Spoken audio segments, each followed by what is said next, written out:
Seguimos. Vamos ahora a escuchar una ponencia muy interesante. Supongo que ya conocéis al señor Cristóbal Cobo. Él es especialista senior en educación y tecnología. Fundó y dirigió el Centro de Estudios Fundación Ceibal desde el 2014 al 2019. También fue investigador asociado del Instituto de Internet de la Universidad de Oxford entre el 2009 y el 2019, durante 10 años. Y el trabajo de Cobo se centra en el futuro del aprendizaje, en las culturas de innovación y en las tecnologías, dice, centradas en las personas. Ha sido distinguido, ha recibido premios por el Consejo Británico de Investigación Económico y Social. Él es investigador asociado también del Centro de Habilidades, Conocimiento y Desempeño de la Universidad de Oxford, y también ha sido profesor y director de Comunicaciones y Nuevas Tecnologías en la Facultad Latinoamericana de Ciencias Sociales en sede México. Por tanto, tiene un currículum, el señor Cristóbal Cobo, espectacular. Su conferencia lleva este título interesante: ni euforia ni histeria, y se pregunta, ¿no? En la ponencia de hoy se pregunta cómo formamos personas inteligentes en tiempos de verdades artificiales. ¿Qué es más peligroso?, se pregunta, ¿no? ¿Resistirse al cambio o abrazar las nuevas tendencias sin filtro ni orientación? Y en esta ponencia pues exploraremos las recientes tensiones, ¿no?, que hay con la educación, la tecnología y la cognición. Por tanto, vamos a escuchar Ni euforia ni histeria. Es un título potente. ¿Dónde está el señor Cristóbal Cobo? Por favor. ¿Dónde está? Aquí. Un aplauso para él, por favor. Muchas gracias. Muy amable. Buen día a todos, amics. ¿Dónde está Dani? Me tenía que hacer un... Muy bien. Bueno, muchísimas gracias por la invitación. Estoy encantado de estar aquí y muy agradecido. Barcelona es mi cuna intelectual, así que siempre es un placer volver aquí. Bueno, tenemos mucho que hablar y voy a ir entrando en materia. Vamos a hablar de esto de la euforia y de la histeria, que son los tiempos que nos definen hoy. Pero estamos viviendo tiempos curiosos, tiempos híbridos, que no sabemos a veces qué cosas son hechas por las máquinas, qué cosas son hechas por las personas. No sabemos cómo distinguir entre verdades sintéticas y verdades naturales. Y en ese concierto la gran pregunta es, ¿qué hacemos con la educación? Pero les propongo algo. Antes de arrancar y conectar directo con la educación, vamos a entrar un poco en contexto, porque si no, tengo la preocupación que a veces cualquier nueva tecnología se instrumentaliza y solamente limitamos la discusión a cómo entra esto en el aula. Ahora, y si alguien quiere descargar la presentación, estoy rellenando, por supuesto, porque les doy tiempo por si alguien quiere usar el código QR. Ahora, tengo que hacer 3 disclaimers antes de entrar. Voy a darles otro segundo más para los que están jugando con el código QR. Qué bueno verlos. Lindo día, ¿no? Bueno, vamos en materia. Voy a volver a poner el código QR al final. 3 disclaimers. En primer lugar, todo lo que digo lo digo a título personal, no represento a nadie. El segundo disclaimer es, todo lo que digo va a quedar obsoleto en 3, 2, 1, días, horas o minutos. Y el tercero es, yo calculo que todo lo que les voy a decir es verdad porque me lo dijo GPT. Bueno, evidentemente el tercero es broma, ¿no? Pero ahí es donde me quiero centrar, entender la diferencia entre una herramienta y una fuente.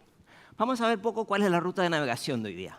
Vamos a llegar a educación, pero antes quiero que reflexionemos juntos en la relación humano-máquina y en esta obsesión que tenemos por darle vida a las máquinas. Y luego de eso vamos a pensar un poco cómo reconceptualizamos lo que entendemos por inteligencia, qué impacto tiene en la cognición, cómo entendemos las habilidades hoy día en este concierto. Pero antes, evidentemente, vamos a hacer referencia al título de la charla, Euforia y Histeria. Pero antes todavía, quiero hablar de antropomorfismo, que suena a algo que no tiene nada que ver con educación, pero yo creo que van a ver que sí. Pero antes voy a arrancar con una metáfora. Hace 1 millón y medio de años atrás, el hombre descubre el fuego.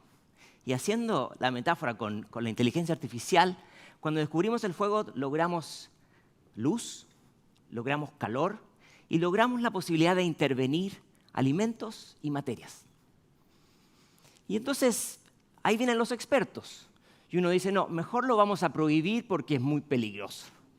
Y otro dice, no, vamos a empezar a vender leña porque aquí nos vamos a hacer ricos.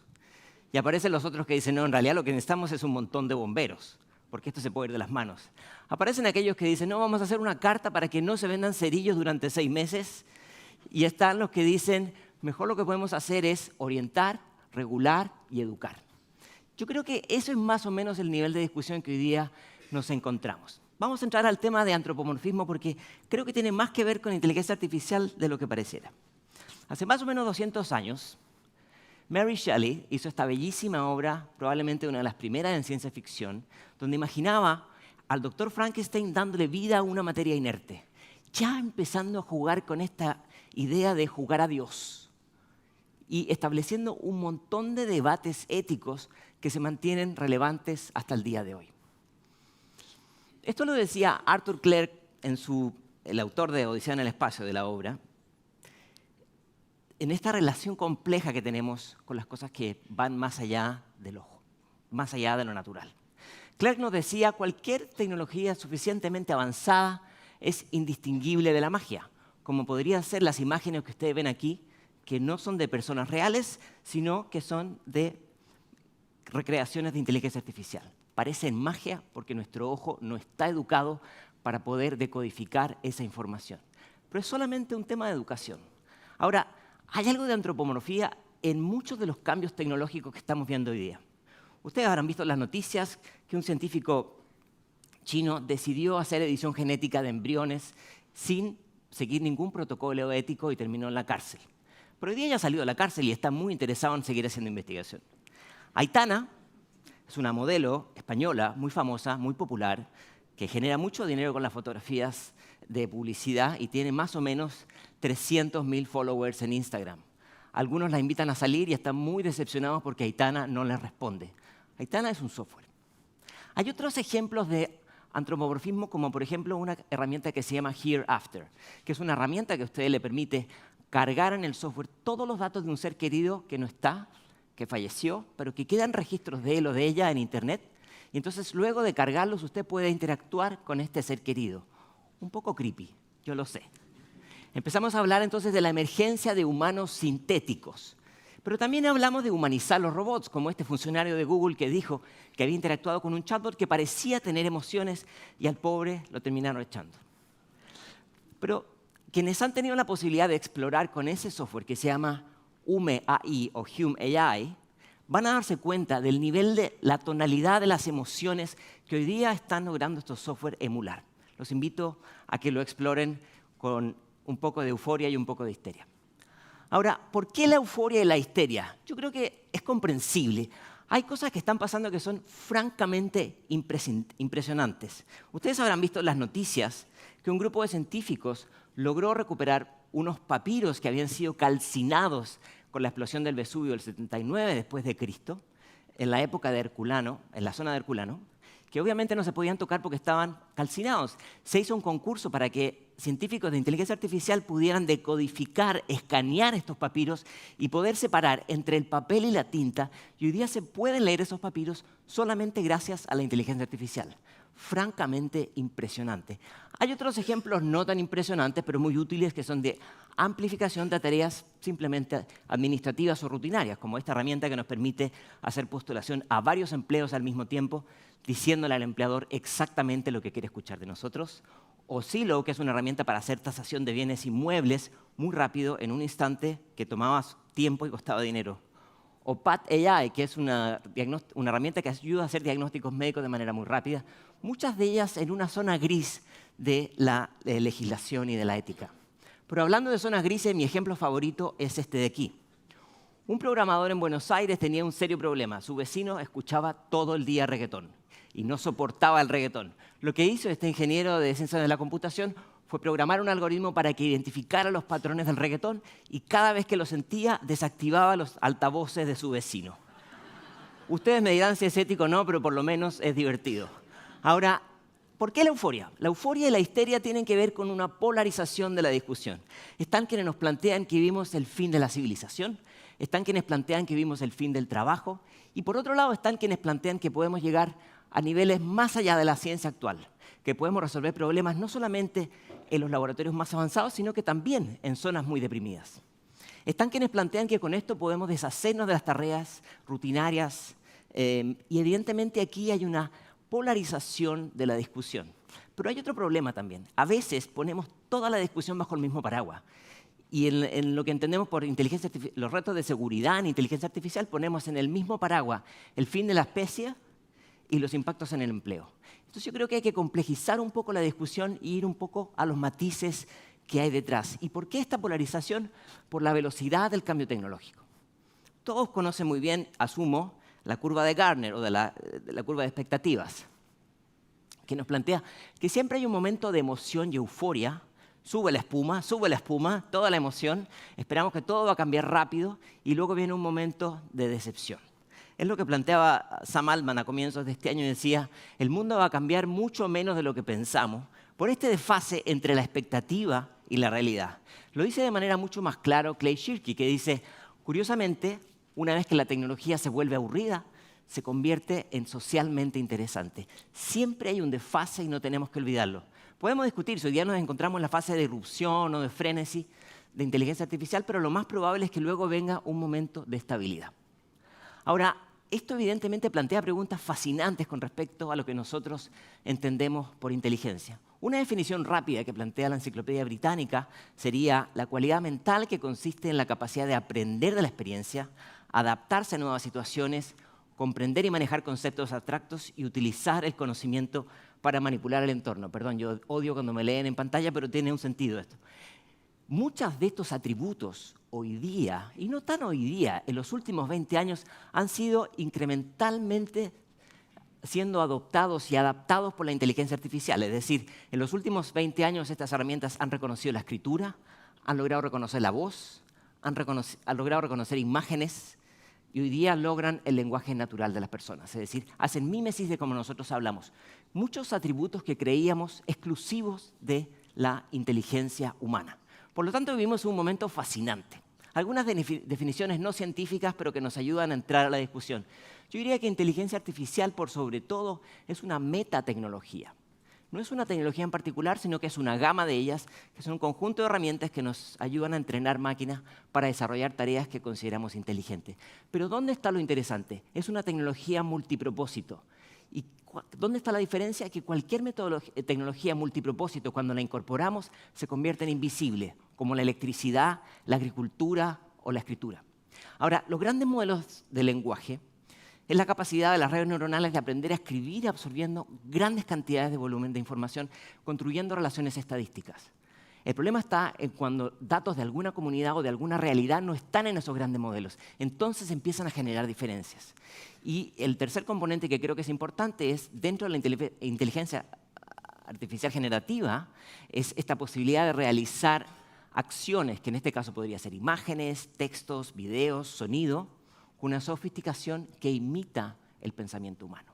Y la palabra imita es fundamental, porque lo que logran estos software, incluso a veces logran hacer mímesis de las emociones humanas sin sentir, es donde está la diferencia. Y lo que tenemos que aprender es cómo hacer esa distinción entre lo que es mímesis y lo que no es mímesis. Ahora, ¿por qué la euforia de estas máquinas? Probablemente porque son multipropósitos, sirven para escribir, para reescribir, para adaptar, contextualizar, haciéndole grandes dolores a los docentes cuando están haciendo evaluación de ensayos. Por algo hay 1.500 millones de consultas al mes en GPT, pero GPT es solamente una de muchas otras herramientas. Como ustedes bien saben, está Pi, está Gemini, está Claude, está Perplexity, y hay que entender que cada una de ellas tiene atributos distintos a las otras. No son exactamente complementables. Y entender los matices de cada una me parece que tiene que ver con fluidez digital. Alan Turing nos decía, uno de los padres de la inteligencia artificial, algo bien interesante en el año 51. Decía, si una máquina pudiese pensar, podría pensar de forma más inteligente que nosotros. Y la pregunta que hace es central. Dice, ¿en qué lugar nos dejaría a nosotros? Y el profesor de la Universidad de Harvard, Chris Dede, plantea algo que yo creo que es una respuesta interesante para considerar. Dede nos da una metáfora interesante. Dice, esto es como un cerebro sin mente. Es decir, no tiene sistema sensorial, no tiene conciencia y no tiene experiencia. Por lo tanto, no puede explicarse a sí mismo y no puede interrogarse por qué está haciendo lo que está haciendo. Entonces, volviendo a la pregunta de Turing, ¿en qué lugar nos deja? Nos deja en seres que tenemos conciencia, que tenemos experiencia y que tenemos sistema sensorial. Entonces, bueno, vamos a acercarnos con esto. Pero esto es complejo porque están pasando muchas cosas. Por un lado, sabemos que esto logra aumentar capacidades. La Universidad de Stanford, abrió una nueva posición para especialistas en educación a través de IAG, de inteligencia artificial generativa, y al mismo tiempo Duolingo anuncia que desplaza al 10% de sus trabajadores, puesto que incorpora estas herramientas para desplazar muchas actividades. Kate Crawford nos plantea en su Atlas de la inteligencia artificial que estas tecnologías no son ni inteligentes ni artificiales. No son inteligentes, dice ella, porque además de entrenar los algoritmos, hay que tener un gran volumen de trabajadores fantasmas en países donde la renta es muy baja, entrenando estos algoritmos para que no digan cosas políticamente incorrectas. Y no son artificiales porque los servidores que dan vida a estas herramientas están hechos con muchos productos naturales. Por otro lado, McKinsey plantea otra cosa que es bien interesante. Dice, las tareas que mejor hace esta tecnología son aquellas que tienen que ver con los trabajadores con altos niveles de educación, que da vuelta, obviamente, el viejo paradigma de la sociedad del conocimiento, donde nos decían las máquinas automatizan cualquier cosa que no tenga que ver con el trabajo cognitivo o cualquier cosa que no tenga que ver con trabajos rutinarios. Aquí entramos en un jaque interesante. Esto tiene que ver con la inteligencia, pero hay otro componente que yo creo que es central, las habilidades. Estas máquinas hacen cosas muy bien. Esto no es nuevo. Desde la revolución industrial tenemos máquinas que hacen cosas igual o mejor que nosotros. Pero aquí viene un cambio interesante cuando empezamos a ver que hay habilidades de orden cognitivo que hacen de manera similar a las personas. Miren a esta profesora. Está dictando una tarea, una actividad, dándole a los alumnos una ecuación que tienen que hacer en casa. Y mientras la pobre profesora está explicando la tarea, el estudiante toma una fotografía, decodifica el algoritmo, hace la ecuación, hace la respuesta y tiene la respuesta antes que la pobre profesora termine de explicar la actividad. Y entonces es ahí donde yo creo que nos vale la pena centrarnos en la discusión. Tradicionalmente se dice que las personas quedan obsoletas. Yo creo absolutamente lo contrario. Las tecnologías quedan obsoletas. Las personas que aprenden no quedan obsoletas. Pero para eso tenemos que hacer una pregunta difícil.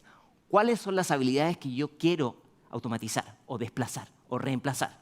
¿Y cuáles son las que no? Y por ahí vale la pena preguntarse a qué consecuencias, a qué costo. Decíamos que estas máquinas pueden escribir, pueden reescribir, pueden adaptar, pueden traducir. Pero cuando nosotros tercerizamos la función de escribir, entramos en una zona de riesgo, me parece. Porque aprender a escribir no es aprender a comunicarse.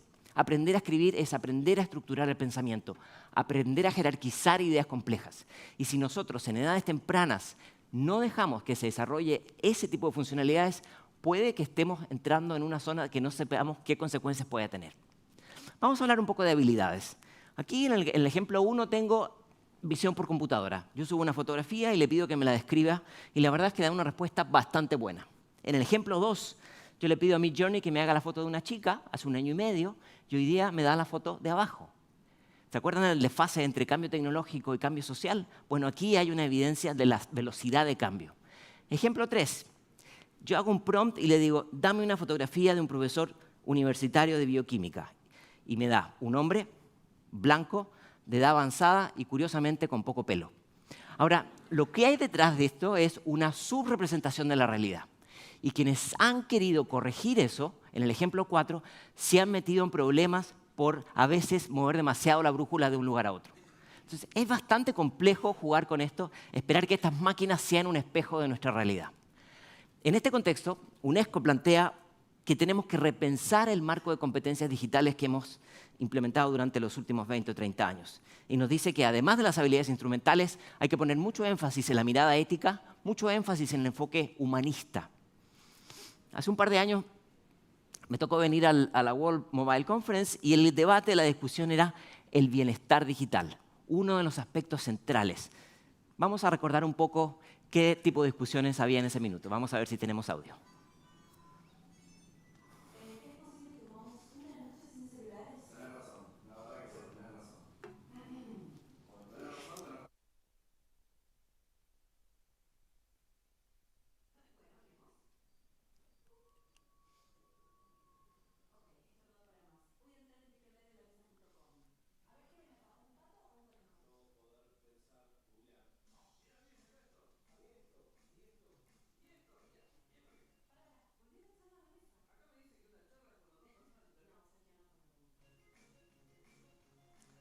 Bienestar digital, muy importante y no deja de ser importante, pero hoy día entramos, yo creo que en una capa adicional. El alfabetismo hoy día no alcanza solamente con aprender a codificar y decodificar, sino que aprender a generar nuevos significados. Vamos a ver un ejemplo de esta codificación y decodificación.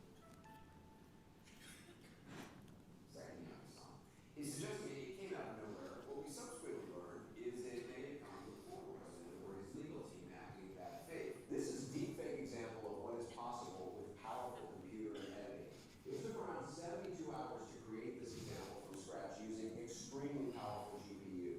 It could be improved with more computing time, but 90% of people cannot tell the difference.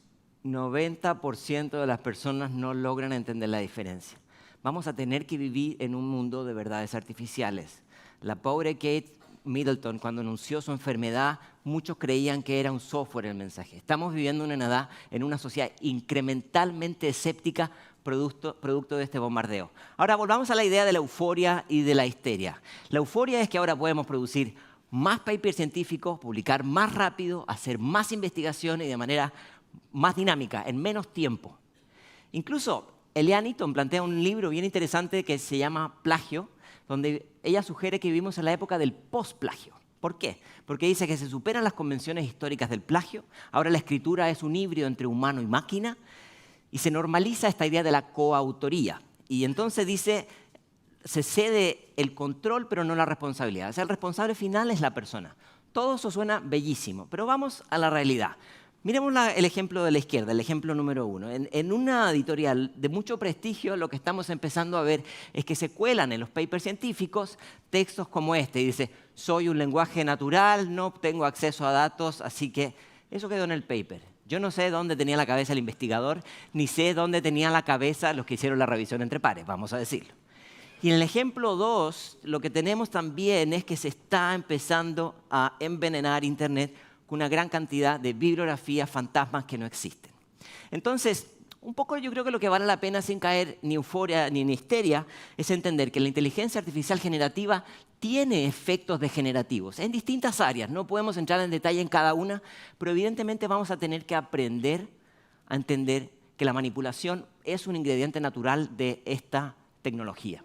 Y de la misma manera hay muchísimos sesgos, es decir, tal como los ejemplos que mostraba, hay sobrerepresentación y subrepresentación de algunas realidades, y de la misma manera hay falta de transparencia. Y aunque haya transparencia, técnicamente es muy difícil para muchos de nosotros entender lo que hay detrás. Pero estas máquinas aprenden muy bien y olvidan muy mal. Por lo tanto, esto plantea enormes retos con relación a la privacidad. Yo creo que hemos retrocedido varios casilleros porque no terminamos de entender cómo borrar muchos de los prompts que muchos de nosotros hacemos. Y de la misma manera hay otras agendas que abrir, por ejemplo, el tema de la huella de carbono, que todavía es un área gris, y la idea del desplazamiento, a lo mejor de no profesiones, pero sí de actividades, y luego veremos las consecuencias. Ahora, todo esto viene a reconfigurar la cognición, pero reconfigura la cognición no bajo la idea de Neuralink, de meternos un chip en la cabeza como muestra esta imagen, sino que de una manera mucho más sutil.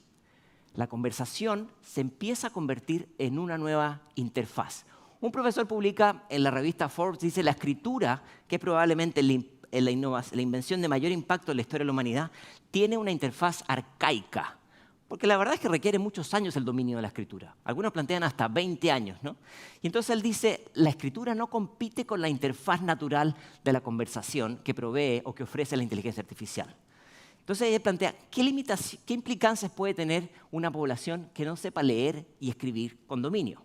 Estamos viendo de manera incremental que, por ejemplo, WhatsApp, cada vez más los intercambios son a través de audio, 7.000 millones de mensajes de audio para el 22 por lo menos, y muchas de estas herramientas de la inteligencia artificial empiezan a ofrecer interfaces conversacionales, es decir, ya no tengo que escribir. Voy y converso. En el ejemplo 2 lo que tenemos es unas placas que se están empezando a vender para poner detrás del teléfono para que yo pueda traducir de voz a texto y de texto a voz para tratar de escribir lo menos posible. Yo sé, algunos se deben estar acordando de Sócrates que hace 2400 años nos dijo que el problema de la humanidad era la sobreconfianza en la escritura y que podía afectar la memoria, que la riqueza estaba en la palabra oral. Hoy día, 2400 años después, tenemos a otro Sócrates, tenemos a Michel Desmauriet, el director del Instituto Nacional de Salud de Francia. que nos dice algo interesante que es opuesto a lo que planteaba Sócrates. Dice, las pantallas nos hacen idiotas. Pero más interesante que eso, dice, en los libros hay más léxico, más gramática y más vocabulario que en el lenguaje oral. Por lo tanto, sería buena idea pensar cuáles pueden ser las implicancias de utilizar la voz como interfaz. Ahora, esto tiene también otras derivadas. Por ejemplo, en la programación. Hace 10 años se empezó a poner de moda con mucha fuerza la idea de que los niños debían aprender a programar. Y hoy día, con estas interfaces conversacionales, por ejemplo, el CEO de NVIDIA nos dice que la inteligencia artificial minimiza la programación tradicional. Es decir, permite que la informática basada en programación hoy día se pueda reemplazar por una informática programada. O aquí tenemos el ejemplo de Lumière, que nos muestra, así como Sora, usted puede programar y producir videos de altísima calidad solamente utilizando la interfaz conversacional. Esto no es necesariamente malo, pero es distinto y no entendemos las consecuencias. Entonces, bajo esta euforia que existe hoy día con esta interfaz conversacional, valdría la pena preguntarse, ¿es necesario aprender a programar? Pensando en los más jóvenes especialmente, pero a todas las edades. Y yo creo que vale la pena preguntarle a Mitch Resnick, que fue el que generó el lenguaje de programación Scratch, que es utilizado por 100 millones de niños en el mundo, del MIT, por supuesto. Y él dice algo bien interesante. Dice, la inteligencia artificial generativa puede cambiar la interfaz, es decir, hacerla conversacional, pero eso no reemplaza aprender los fundamentos.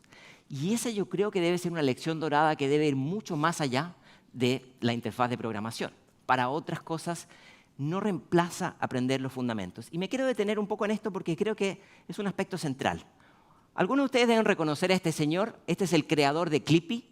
Algunos recordarán Clippy, los que son un poco mayores, en el 2000. Era tu pseudo asistente inteligente. La verdad, era un desastre.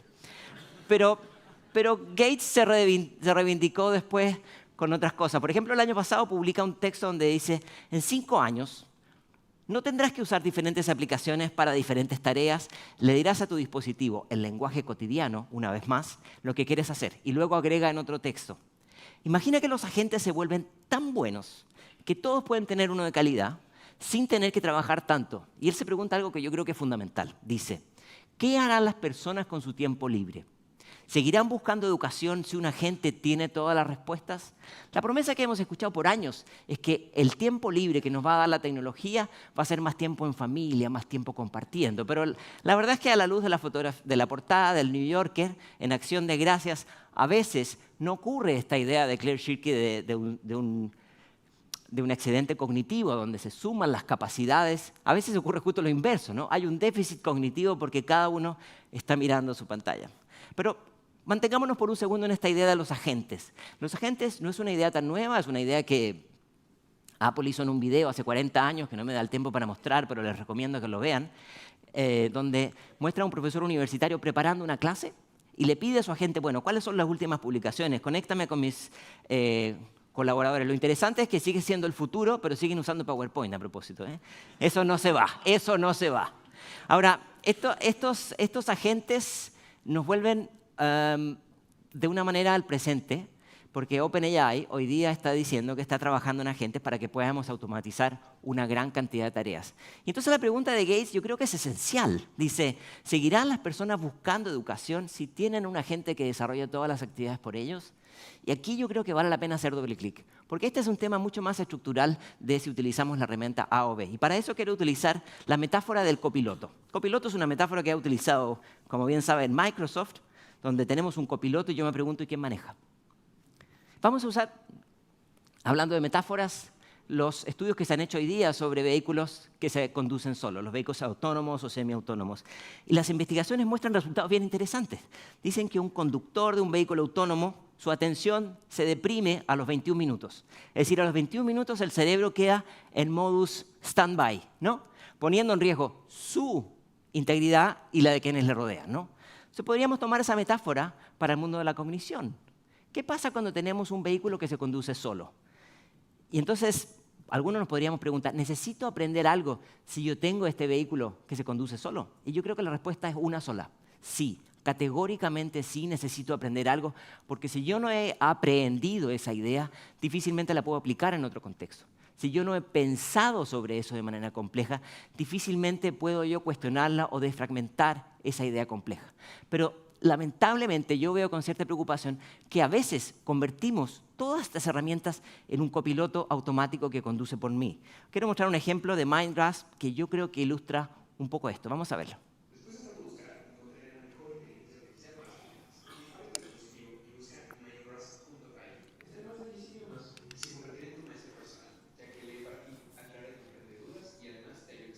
Puedes subir archivos de texto, enlaces de videos o incluso pegar textos. Y hacerte preguntas sobre ellos.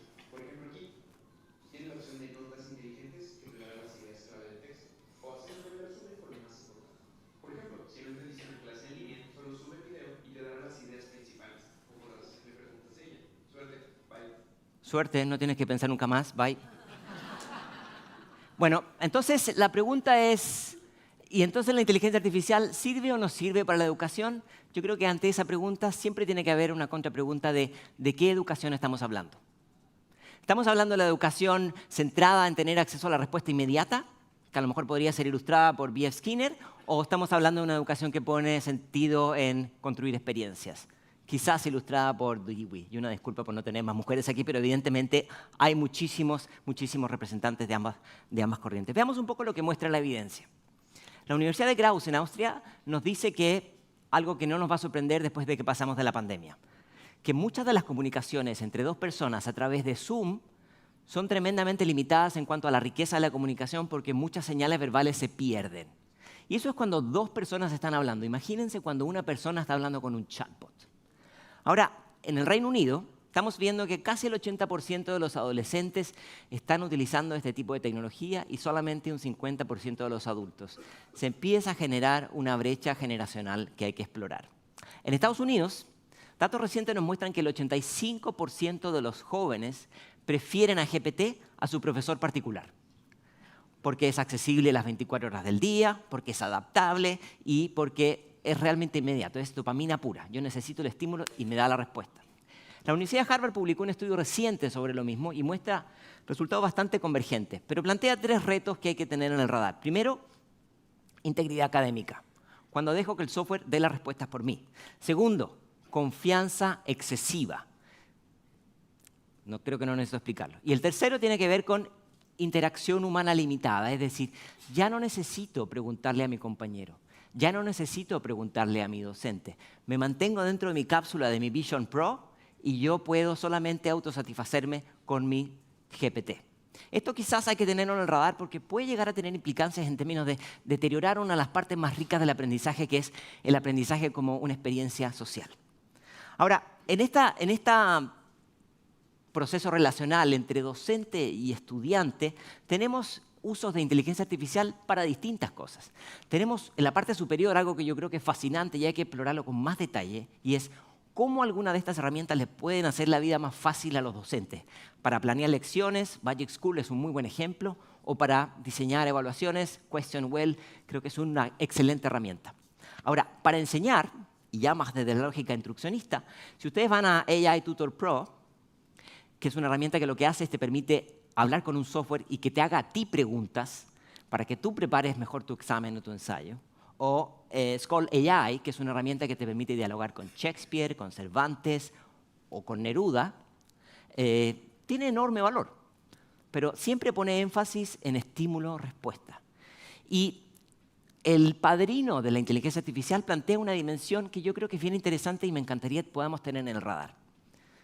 Jeffrey Hinton nos dice, al comparar GPT con el cerebro humano, dice que el cerebro humano tiene 100 billones de conexiones. GPT, en cambio, tiene 1 billón de parámetros. 1, 100.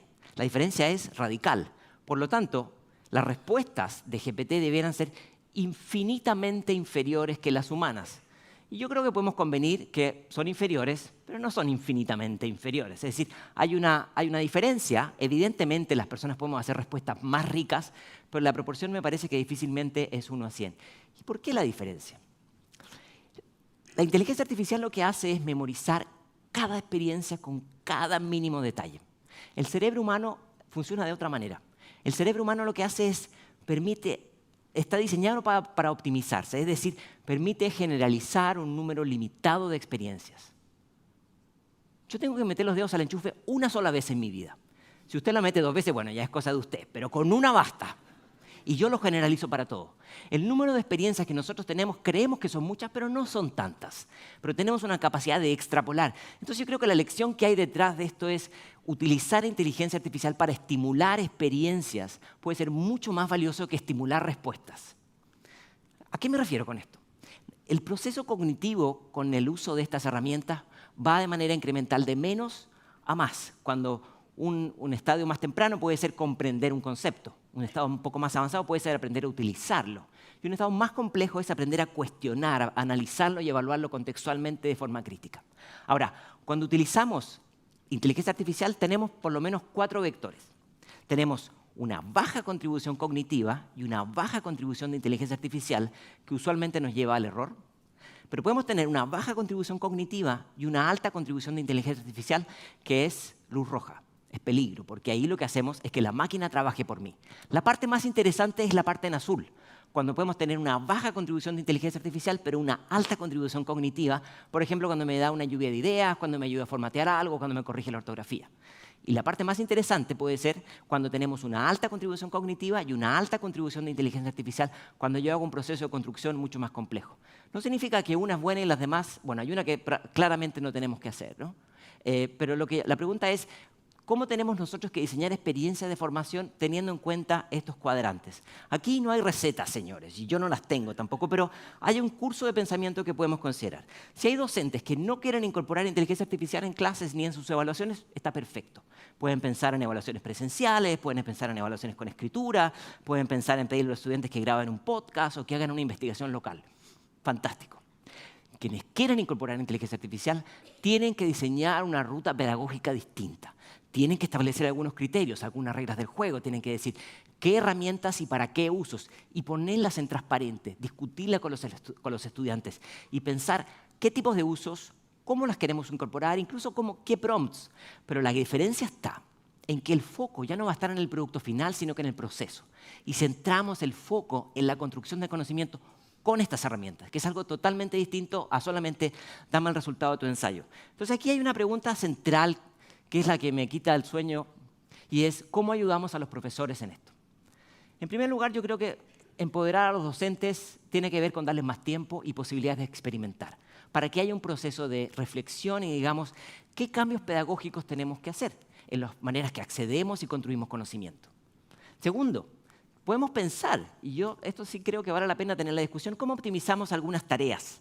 A lo mejor hay algunos procesos administrativos que se consumen muchísimo tiempo de la tarea docente, que a lo mejor podemos tercerizar o podemos delegar de manera parcial, para que ojalá esto se convierta en más tiempo con los estudiantes o por lo mejor en mejor calidad de tiempo cuando estoy con los estudiantes. En tercer lugar, tiene que ver algo que yo también creo que es quizás para mí un elemento central, que es privilegiar la cognición humana cada vez que se pueda. Y cuando me refiero a eso, digo, pongamos el foco, nunca tercericemos cosas que estimulan el pensamiento crítico, que estimulan el sentido común, la intuición y la curiosidad.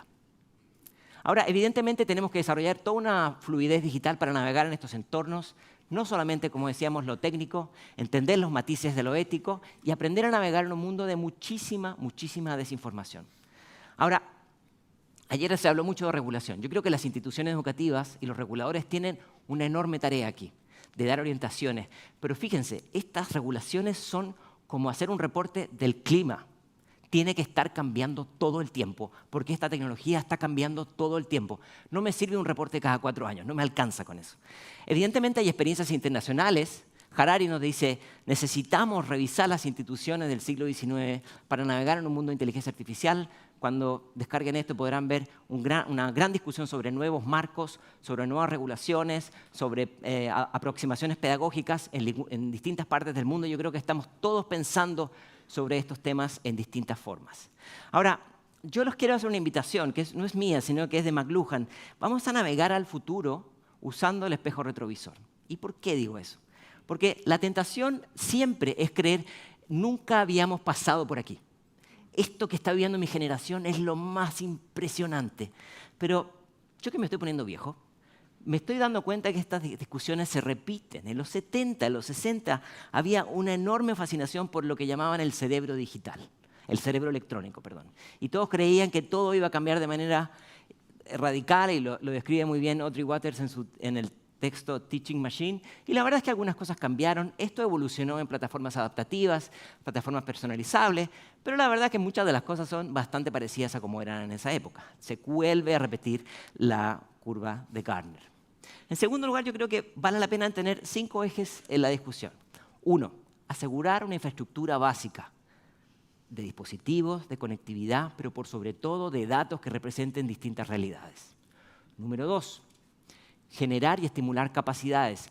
Que esto sea, como decía Jobs, una bicicleta para el cerebro. Y como digo yo, no una almohada para el cerebro. Hay una pequeña diferencia. Tercero, aprovechar las oportunidades. Y cuarto, entender los riesgos. Y detrás, una institucionalidad que oriente y guíe. Pero no se olviden, esto tiene que ser como un reporte del clima, en permanente estado de vigilancia. Frente a lo que plantean algunos, que este es el momento de desenchufar las tecnologías, yo creo que difícilmente vamos a poder desenchufar algo que ya está en funcionamiento. Esto es más o menos, repitiendo la metáfora del comienzo, es como que ya entramos a la caverna con la antorcha, ya vimos la luz dentro de la caverna y difícilmente vamos a querer estar a la caverna sin la luz. Pero eso no significa que podamos tomar algunas medidas para usar el fuego de una manera estratégica.